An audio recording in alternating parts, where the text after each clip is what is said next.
Du coup, on va passer à la présentation de Pierre, qui vient de l'Université de Toulon, dans une équipe d'information et traitement du signal appliqué à la bioacoustique, et qui va parler du challenge de détection de clics d'Odontocet. Donc vous allez savoir ce que c'est un Odontocet bientôt.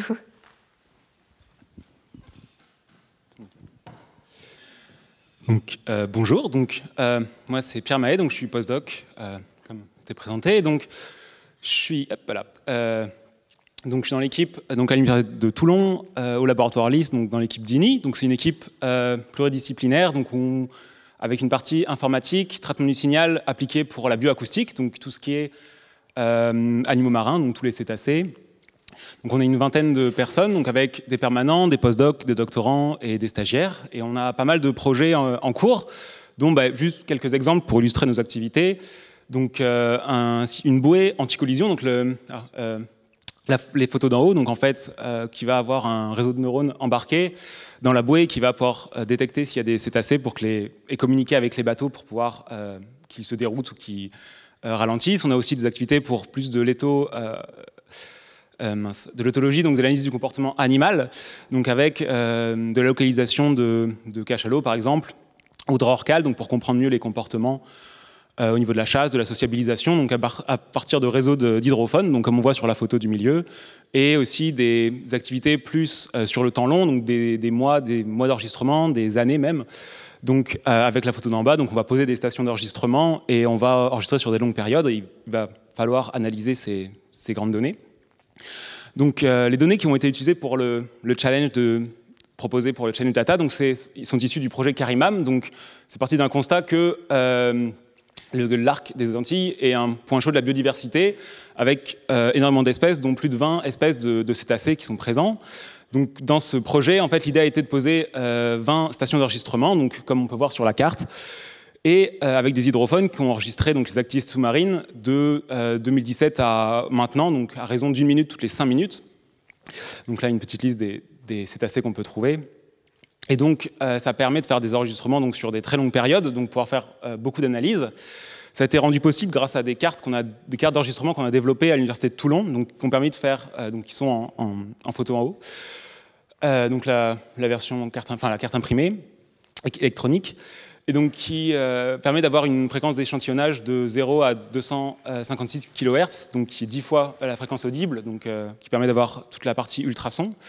Et le projet a une particularité, c'est que les bouées, donc comme on voit donc la carte d'enregistrement installée sur la bouée là, sur la photo d'en bas, sont installées en eau peu profonde, donc qui a l'avantage en fait de ne pas enregistrer que les cétacés, mais en fait aussi toutes les activités d'autres poissons, les bruits de récifs, les bruits anthropiques, donc qui en fait des données très très riches, donc sur des longues périodes de temps avec beaucoup de diversité de données, d'événements. Donc ça permet permettre de faire pas mal d'analyses sur des domaines aussi bien l'évolution des récifs par rapport au dérèglement climatique, par rapport aux nuisances par les bruits anthropiques, ou donc, ce qui nous intéresse, les cétacés.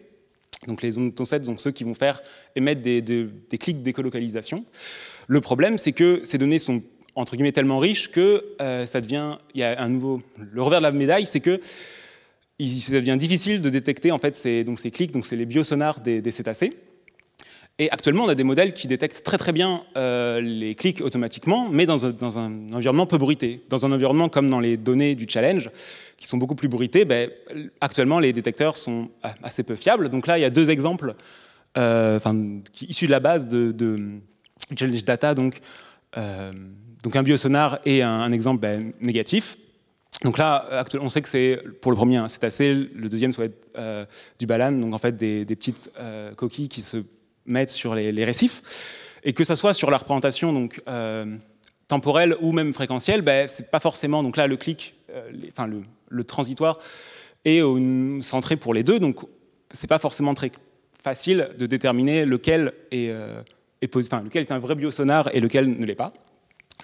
Mais pourtant, quand on regarde les données, donc là, c'est les différents clics extraits donc, à la main pour différents cétacés, on peut remarquer qu'il y a quand même une certaine structure qui a l'air une certaine similarité qui a l'air de se ressembler. Et on a l'impression que c'est clairement possible.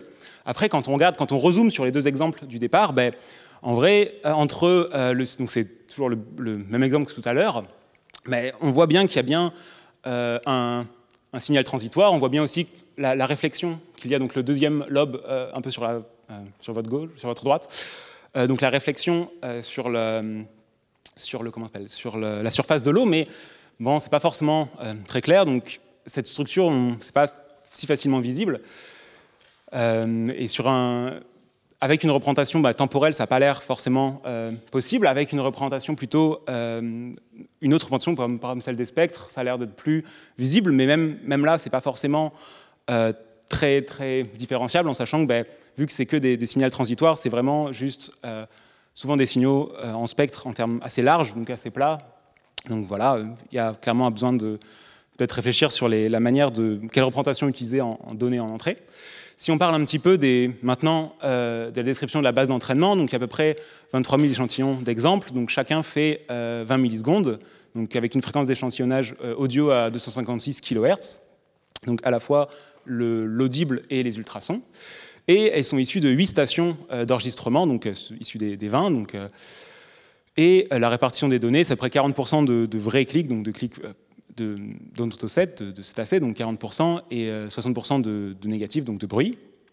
En sachant que dans les données d'annotation, on a aussi inclus dans l'ID en fait, le nom de la station, si ça peut être utile.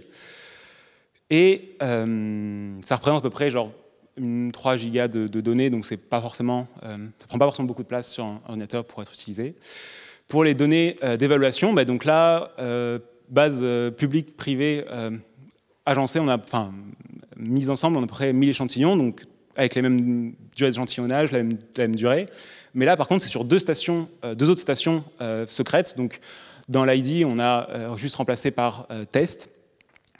Et pour mesurer les performances des modèles, on utilise la ROC AUC.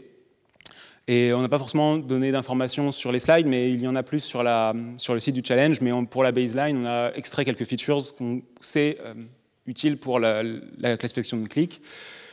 Et on a utilisé après un random forest pour pouvoir avoir les scores qu'on a utilisés. Donc voilà, quelques de la bibliographie si ça vous intéresse ou si vous voulez aller un peu plus loin. J'attire votre attention sur la première référence, en fait, qui est le challenge qu'on avait proposé il y a 2 ans, donc sur une classe, là, par contre, de classification de clics. Donc je crois que c'est encore accessible sur la plateforme du challenge. Donc même si le classement est terminé, si ça vous plaît ce genre de challenge, n'hésitez pas à y jeter un coup d'œil. Voilà, c'est tout pour ma présentation. Si vous avez des questions, n'hésitez pas à me les poser. J'espère que ça vous donne envie de participer à ce challenge et donc n'hésitez pas aussi à nous contacter. Voilà, c'est tout pour moi. Merci.